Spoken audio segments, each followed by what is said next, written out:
As the United States turns 250 years old, what does America mean? Most Americans know that their country has profoundly shaped the world that we all live in.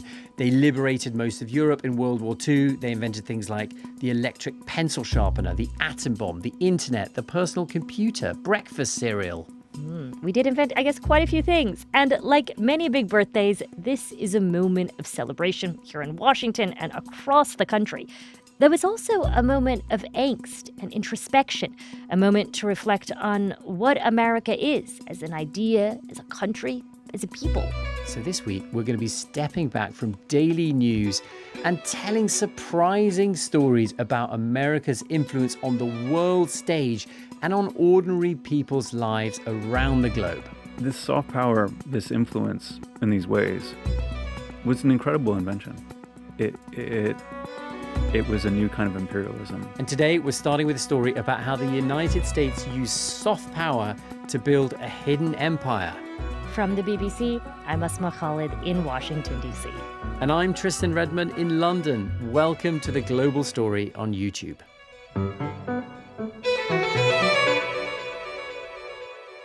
Asma, as we celebrate the 250th birthday of the United States, I want to start with a big question for you. What does the United States mean to Asma Khalid? Oh, that is a big question. I know that this is a moment in which many people in the United States are feeling really polarized.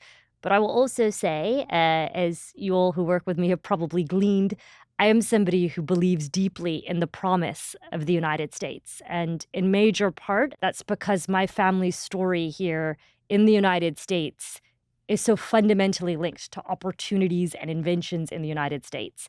My uncle had polio as a small child, living in Pakistan, and they moved to the United States in 1962 for polio treatment. The best polio treatments in the world were here. The polio vaccine was invented in the United States. And yes, I'm clear-eyed that there are many debates now happening with an administration that has cut support for funding, has raised questions about trust in vaccines and science. I know that those are the debates we are having in this moment, but you're also speaking to somebody whose life has been fundamentally reshaped because of the opportunities that the United States could provide her family.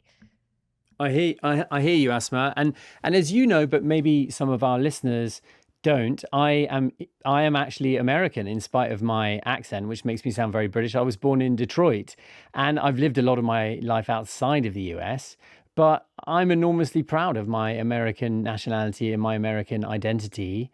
But it's also difficult to be an American in the world. People have questions about the United States in all sorts of ways. And when you're an American in the world, you feel like some of those questions are being aimed at you. So it's complicated. It's a complicated thing. I think that that's one of the things, though, that I also love about the United States, that this idea of America, it's an experiment, and it's a really unique experiment. And there is a sense, not always, but for many people, of optimism and striving and trying to make this American project better. And I love that optimism. Well, Asma, this podcast is not all about us. We've got some fascinating stories lined up for our listeners this week. Asma, you've been looking at the American dream and whether it's still attainable. That's right. And we're also going to be doing an episode on how American power has been used in somewhat surprising and shadowy ways. We're also looking into how the United States helped create a rival superpower. And you, our listeners, you've been sending us your questions and stories about what's next for America and its role in the world. And we'll be putting them to some of the BBC's top foreign correspondents, like our international editor, Jeremy Bowen. Please keep your questions and stories coming on our email, which is theglobalstory@bbc.com. But today, Asma, we are going to be looking at the question of US soft power. What do you think about when you think about American soft power, Asma? I guess it's all the ways the United States has sought to project its values around the globe, whether that's through Hollywood or hip hop, whether it's through sports stars who sparked political change or fashion icons, all of that. Well, today, Asma, we didn't want to focus on the big things in American history. We want to focus on something small and surprising that tells us about the bigger picture. And no one does that better than Roman Mars. He's made a career of that on the Yeah. hit podcast 99% Invisible, which is a show about design and all the little facets of life that we rarely think about that make the world work. And there's a story I found out about when making this episode that is just one of those stories. It's not glamorous, it's not obvious, but it really did literally shape the world in America's image. Because sometimes what makes you powerful might be absolutely tiny.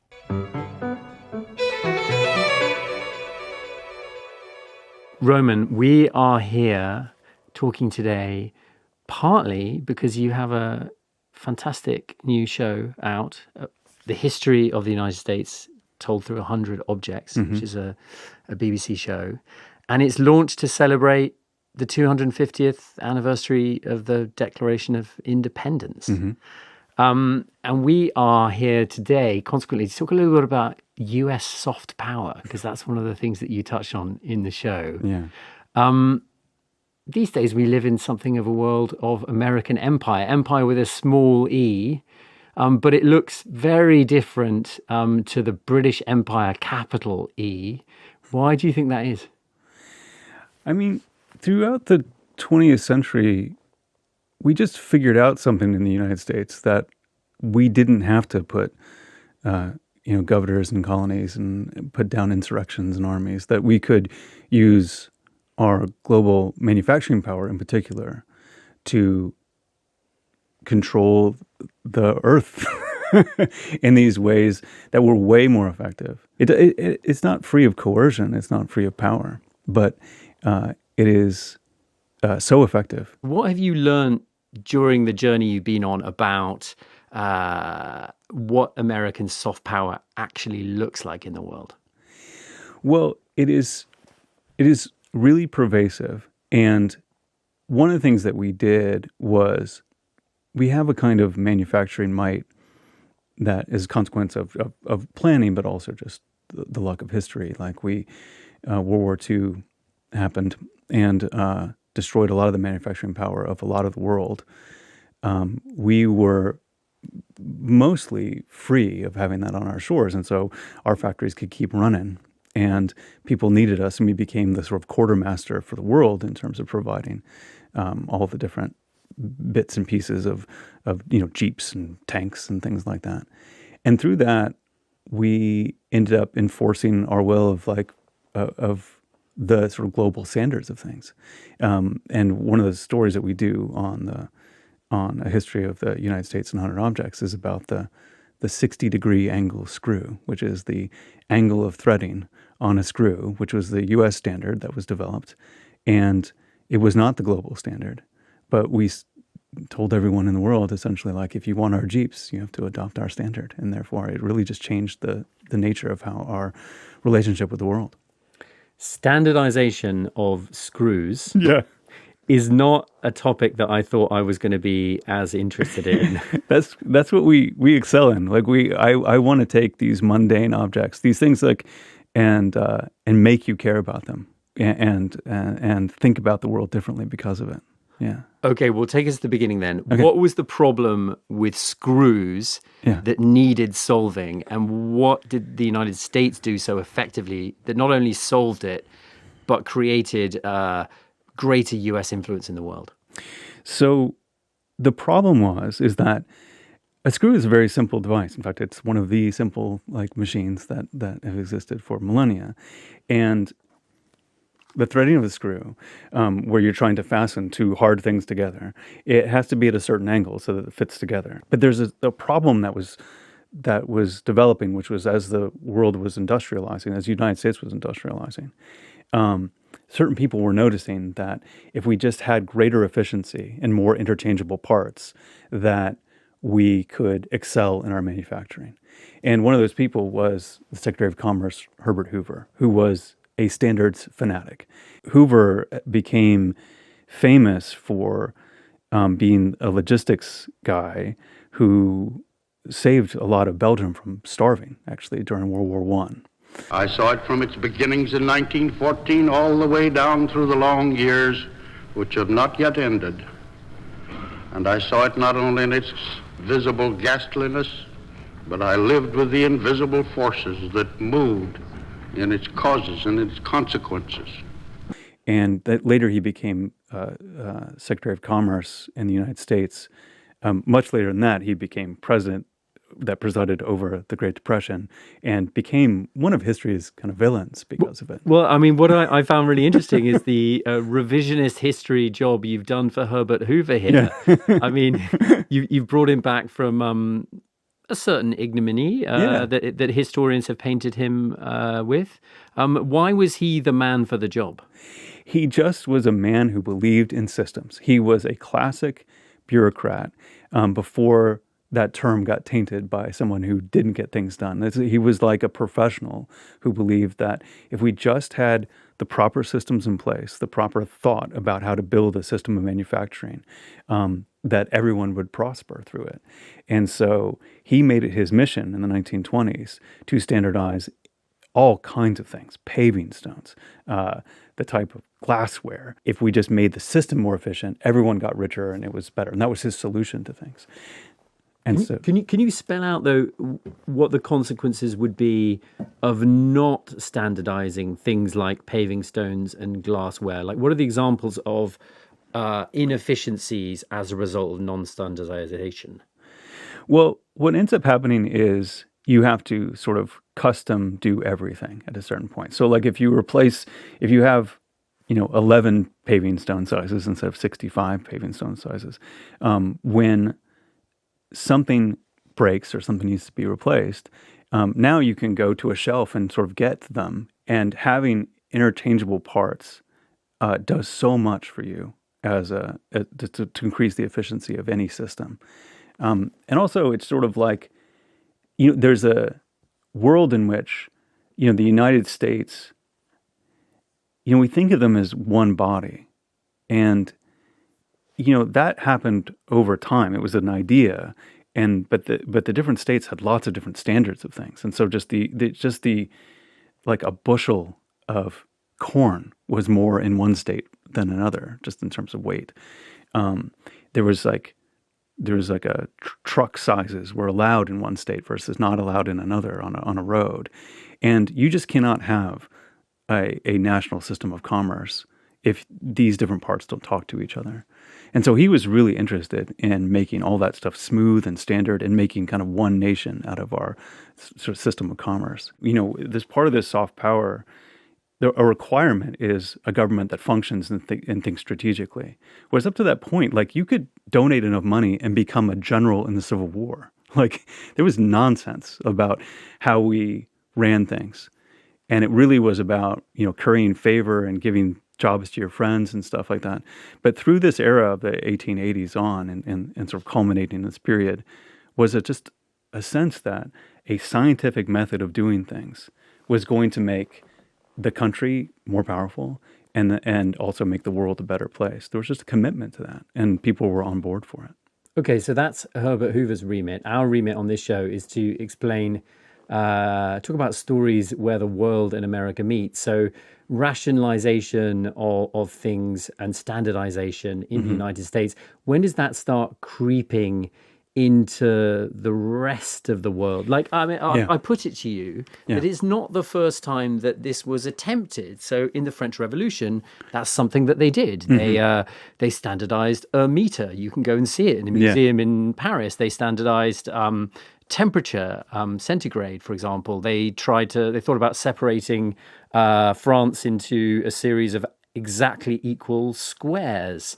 So why, France has had a certain amount of success because, kilometers are used throughout the world, but maybe didn't completely change the world. How is it that the United States had so much more success? What ended up happening, which really enforced our standards on the world, was World War II. This 10th day of June, 1940, the hand that held the dagger has struck it into the back of its neighbor. in our unity. President Roosevelt wanted us involved to save the world from the Nazis. We will extend to the opponents of force the material resources of this nation. And there was this argument that he made that was, if somebody's house is burning, if you could lend a garden hose to them, you would. That's just good neighbors. But the part of that about standards is, well, you have to make sure your garden hose actually fits their hydrant for it to actually work. And we had a system, a standardized 60-degree screw, and lots of other standards. And we had our factories were working. We were churning stuff out, becoming part of the war. And as we were like building and building and building and becoming part of things, you don't just send whole Jeeps. You send parts of Jeeps. And when they break, you have to have other parts that work with them. And it was becoming clear that very few of our parts were working. No bullet worked in a gun across the ocean. No, you couldn't build things in a normal way. And so what we had to do is we had to have these series of meetings with the British government that was like, we need to figure this out, because the inefficiency of having this stuff work and having things fixed in the field was costing people lives. Daniel Emerwar, who I talked to for this episode, describes these series of meetings where, the British Empire, very unused to taking orders from anybody, and especially not these upstart Americans. They got used to it eventually. Yeah. And, they begin to go, well, okay, we hear you that we need to conform to your standards to make this work, and we'll hear you out. So the first meeting they have, like meeting one, they say, we would be willing to talk about screw thread standardization. Second meeting, they say, we would agree to consider retooling. And then there's another set of meetings where it's just like, okay, we are retooling, but it is just temporary. It is just for the purposes of the war. Don't think that you own us. And then there's another set of meetings where it's just like, okay, we're just capitulating completely because the UK had a 55-degree screw angle. And the insidious thing about a screw is that you cannot look at it and say that's 55 degrees versus this is 60 degrees. You have to you only figure that out when you put it in and it doesn't quite work. You have to see the symbolic humiliation. Mm-hmm. It's one thing for the United States to declare independence. This is the British declaring dependence. Mm-hmm. This is the British basically saying that in the realm of objects, which turns out to be a really important economically determinative realm, we're going to take orders from you rather than the other way around. Once you get the British Empire and all the sort of associated territories and the U.S. on one standard, then everything kind of falls. Everyone else falls in line. And that was how we sort of got our standards. And then from there, when we formed, with a consortium, the International Standards Organization, from there it just locks in, and we were just in the lead of that. But we were in the lead of that because we had people like Herbert Hoover deciding that stuff for us, a generation earlier, and coming to these standards and coming to solid standards. And then, but there's lots of attempts, and there's one of the things about having that type of power and our ascendancy in the 20th century is not only do we get to impose our standards on others, we get to decide to not take part of standards that we don't like, which is like the metric system, which for some reason, I don't know why, but we just don't, it doesn't feel good in our gut. I don't even know why. The metric system doesn't feel good in American guts. I don't know. We just got used to it. And there's a certain part of once you sort of you start feeling your power of people are going to do what you want to do. You start capriciously sort of exercising that power, and that seems to be one of them. I mean, okay, so the Second World War is definitely a demonstration of U.S. hard power. Is there a case that the U.S. soft power extension around the world, though, was actually a greater result of the Second World War? I mean, compared to that, yeah. I mean, it doesn't. There. Again, it's not free of coercion and force. It's not all benevolent, but it is so much better than guns and bombs. And I argue it's so much more effective as proof of the fact that the 20th century was very much the American century by the time it was done. And it was done in a way that was really new. Like its empire was this small e empire of influence. But then the other part of that, of our equation, was the cultural exports of the United States are second to none. The rock and roll and the music and stuff like this. We painted ourselves as the heroes of the world. And a lot of people bought it in ways that benefited the United States in so many ways. And, just getting English around the world, which is like, I don't know, the UK did a good job getting that going. But people think in language, and they think in stories. And we have this ability to export our story of a good guy around the world in ways that like there's often an oafish, good guy around the world, or, whatever it is. But we projected that because we believed it, and we exported that belief to people. Well, not everyone loves it. Nope. In your episode, you speak with a historian, Daniel Immerwahr, and he says a thing to you which really made me sit up in my chair. He says, that little thing, the screw thread, is such a potent, hard to notice, but nevertheless deeply consequential symbol of the way in which the United States has remade the world, or the world has had to remake itself to accommodate the United States. I imagine it's annoying, at the least, and infuriating at the, because the world has bent to accommodate English speakers all around the world and English desires, like American desires. And I think that a lot of I think everyone's acting rationally in some ways. Like that's a good choice to make for tourism and for all kinds of reasons. But I imagine having that sort of cultural hegemony like rolling over you at all times. It has its miseries. What are the other examples of American design? I mean, you're so immersed in the world of design. What are the other examples that have stood out to you as well as the screw? A lot of stuff gets developed in terms of design haphazardly. And when it came to stop signs and most traffic signals and stuff like this, every location had their own traffic signals. The octagonal stop sign was invented by a Detroit police officer. There used to be a yellow square was a stop sign. He didn't feel like that was like indicative enough of stopping, or was different enough from other signs. So we clipped the corners off and made an octagonal sign, and this became, everyone recognized that that's a good idea. But it was a yellow octagonal sign, and we put that down as one of these standards that we conformed to, and it was spread across parts of the U.S. and parts of the other world, other parts of the world, according to our standards, because yellow is a nice reflective surface.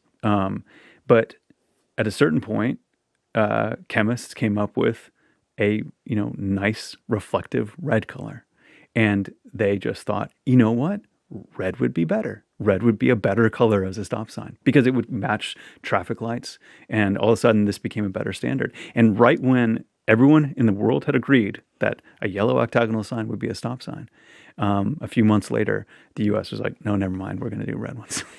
And then the rest of the world just got in line because that's what we do. And it even goes on to change language because, for example, a stop sign in France where I live is exactly the same as a stop sign in the United States. Yeah. And stopper, STOPPER, has entered the French language to mean exactly that.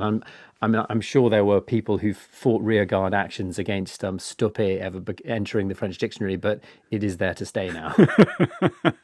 It's an amazing thing, that influence, and this is just it's unstoppable for us, the United States.